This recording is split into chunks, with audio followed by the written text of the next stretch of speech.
Have you ever left a social event completely drained? Wondered why small talk feels like solving a puzzle? Or been told you're just shy your whole life, but something always felt like it didn't quite add up? Here's the thing: introversion and autism can look almost identical on the surface, but underneath, they're completely different.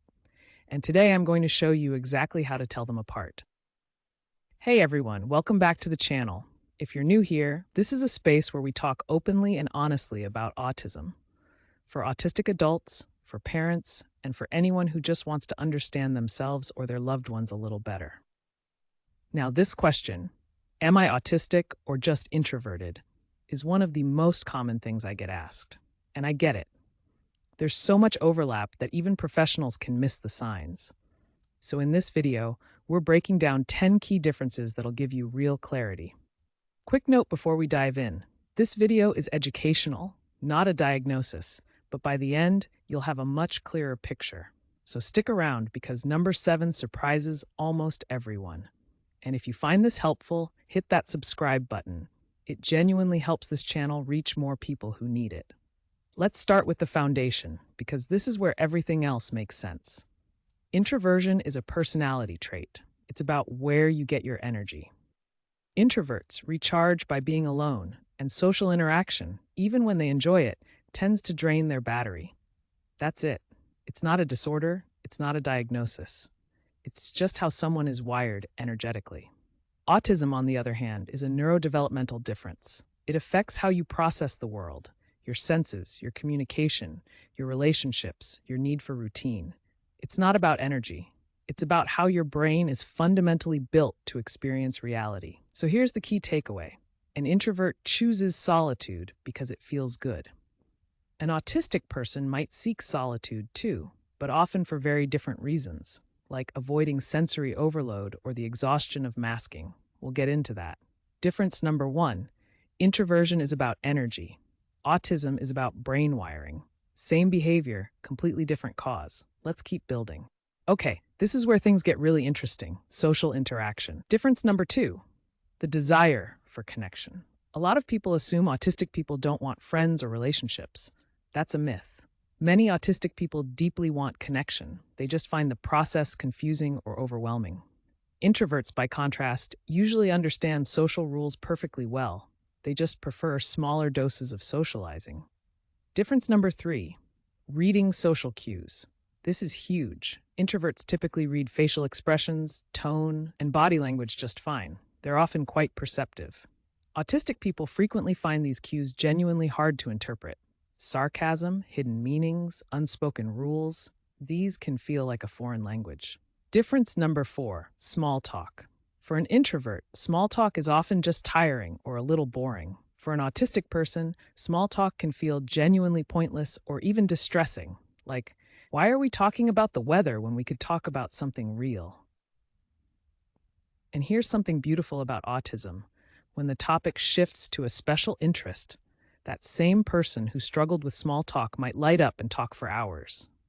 That's not something you typically see with introversion. Quick pause. If any of this is resonating with you so far, let me know in the comments. Just type "this is me." I read every single one, and honestly, it helps other people feel less alone too. Now we get to something that's almost exclusive to autism, and this is often the biggest clue. Difference number 5, sensory sensitivity. This is a major one. Autistic people often experience the world with the volume turned way up. Bright lights, certain textures, loud sounds, strong smells, these can be genuinely painful or overwhelming. An introvert might dislike a loud party because it's tiring. An autistic person might need to leave that same party because the sensory input is physically unbearable. This isn't a preference. It's a real neurological response. And it's one of the clearest lines between the two. Difference number 6, the need for routine and predictability. Introverts can usually handle spontaneity just fine. A last-minute change of plans might be mildly annoying, but it's manageable. For many autistic people, unexpected changes can cause real anxiety or distress. Routines aren't just comforting, they're a way of making an unpredictable world feel safe. And now difference number 7, the one I promised would surprise you. Stimming.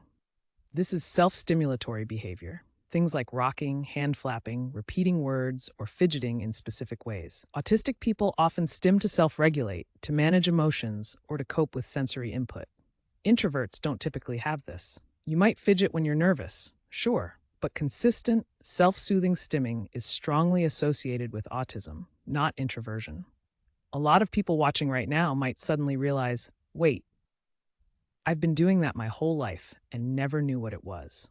If that's you, you're not alone, and there's absolutely nothing wrong with it. Let's talk about something deeply important, and this is where a lot of late diagnosed adults have their biggest aha moment. Difference number 8: masking. Masking is when someone consciously or unconsciously hides their natural traits to fit in, forcing eye contact, rehearsing conversations, copying other people's expressions and gestures. Introverts don't usually mask. They might just decline the invitation and stay home. Autistic people, especially those who went undiagnosed for years, often become expert maskers, and it is absolutely exhausting. This leads directly to difference number 9: the type of exhaustion. When an introvert is tired from socializing, a bit of alone time recharges them, and they're good to go. When an autistic person experiences what we call autistic burnout, it's a whole different level. We're talking deep, prolonged exhaustion, sometimes losing skills, struggling to function, needing days or even weeks to recover. This is why so many autistic adults describe feeling broken or lazy before they understood what was really happening. It wasn't laziness. It was burnout from constantly masking and pushing through a world that wasn't built for them. If this is hitting close to home, take a breath. Understanding this about yourself isn't a bad thing. It's the beginning of self-compassion, and that's a really good place to be. If you know someone who needs to hear this, share this video with them. It might be exactly the clarity they've been searching for. All right, let's bring it home with our final difference. Difference number 10: how relationships and emotions actually work. Introverts tend to prefer a few close friendships over many casual ones, but they navigate the emotional side of those relationships pretty smoothly.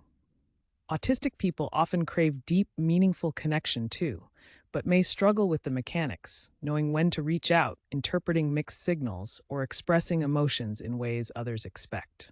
There's also something called alexithymia, which is common in autism, difficulty identifying and describing your own emotions. You might feel something intensely but struggle to name it. That's not typical of introversion at all. And here's the bottom line across all 10 differences. Introversion is about preference. Autism is about processing. An introvert could, in theory, push themselves to be more social and be fine.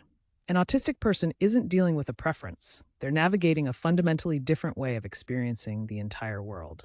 Let's do a lightning recap. Energy versus wiring, desire for connection, reading cues, small talk, sensory sensitivity, need for routine, stimming, masking, type of exhaustion, and how you handle emotions and relationships. You can absolutely be both, by the way. An autistic introvert is very common, but recognizing which traits come from that's genuinely life-changing. So, after all that, where do you land? Maybe you're realizing you're just an introvert, and honestly, that's a wonderful thing to understand about yourself. Or maybe a lot of these signs felt a little too familiar, and you're starting to wonder if there's more to your story. Either way, I want you to hear this. There is nothing wrong with you. Understanding how your brain works is the first step toward living a life that actually fits you, instead of forcing yourself into a mold that was never made for you. If you think you might be autistic, please consider talking to a professional who specializes in adult autism, especially one who understands how it presents differently across genders and in people who mask. Now I'd love to hear from you. Drop a comment and tell me, which of these 10 differences hit home the hardest? Your story might be the exact thing someone else needs to read today. And if this video helped you, please give it a like, subscribe for more content just like this, and hit that notification bell so you never miss an upload. I've got a video coming up on the signs of autism in adults that were missed in childhood, and I think you're really going to want to see it. Thanks so much for being here. Take care of yourself, be kind to your beautiful brain, and I'll see you in the next one.